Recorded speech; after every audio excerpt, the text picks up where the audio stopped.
사랑의 샘 평화의 소리 KCR 뉴질랜드 뉴스입니다. 코비드19 팬데믹으로 뉴질랜드에서 처음으로 1000명 이상의 새로운 바이러스 사례를 기록했습니다.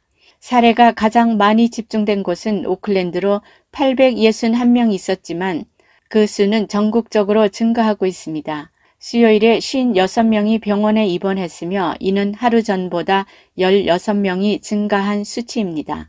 그러나 중환자실에 입원한 사람은 없었습니다. 많은 사람들이 PCR 테스트, 유전자 증폭 검사를 받고 있습니다. 지난 24시간 동안 28,000명이 넘었고 보건부는 검사장에 대기하고 있는 사람들에게 인내심을 요구했습니다. 그러나 수요일에 더 빠른 신속 항원 검사 RAT가 더 널리 사용됐습니다. 뉴질랜드가 정부의 오미크론 계획 2단계로 들어서면서 13,500개 이상의 사업체가 밀접 접촉 계획에 등록했습니다. 이 계획은 50만 명 이상의 중요 작업자들이 신속 항원 검사 음성 결과를 반환할 경우 다시 일할 수 있도록 허용합니다. 빠른 검사를 위한 온라인 주문 양식은 수요일에 시작됐습니다.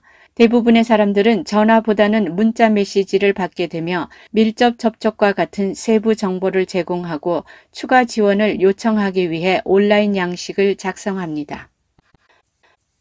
팬데믹이 앞으로 6에서 12개월 안에 끝날 것이라고 로얄 뉴질랜드 컬리지 오브 제너럴 프랙티셔널스가 수요일에 주장한 바와 같이 앞으로 코비드19에 대처하는 방식에 대한 사고방식의 변화가 필요합니다. 브라이언 베티 의료국장은 발표문에서 그것은 코비드19가 사라질 것이라는 말은 아니며 그렇지 않을 것이나 우리는 감기와 독감과 같은 방식으로 바이러스와 함께 살아가는 법을 배울 것이라고 말했습니다. 테드로스 세계보건기구 사무총장은 이달 초에 만약 전 세계의 약 70%가 6월이나 7월까지 백신 접종을 받으면 전염병의 급성 단계가 올해 끝날 수 있다고 밝혔습니다. 사무총장은 또한 세계가 백신 불평등을 종식시킬 수 있다면 전염병도 종식될 것이라고 말했습니다. 전염병 학자인 마이클 베이커 교수는 원 뉴스와의 인터뷰에서 팬데믹이 가까운 장래에 끝날 것이라고 예측하는 것은 시기상조라고 생각한다고 말했습니다.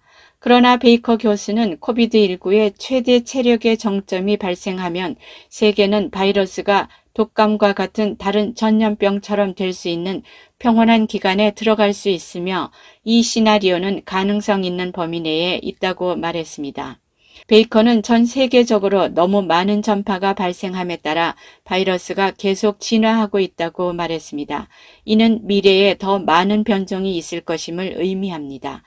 그러나 베이커 교수는 전염을 억제하고 감염을 관리할 수 있는 도구가 있으면 바이러스와 함께 사는 것이 가능하다고 강조했습니다. 제신다 아던 총리와 크리스토퍼 럭슨 국민당 대표는 데이비드 시모어 액트당 대표가 국회 시위대를 만나기로 한 결정을 비난했습니다.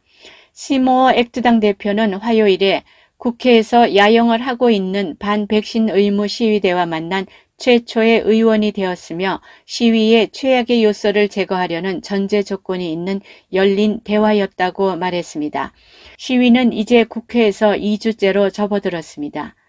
아던 총리는 법질서의 옹호자 역할을 하는 정당이 웰링턴 시민들의 일상생활을 방해하고 학교나 직장에 다니는 것을 괴롭히는 사람들을 만나는 것은 무책임한 일이라고 지적했습니다. 국민당 대표 크리스토퍼 럭슨도 이와 비슷하게 반대했습니다.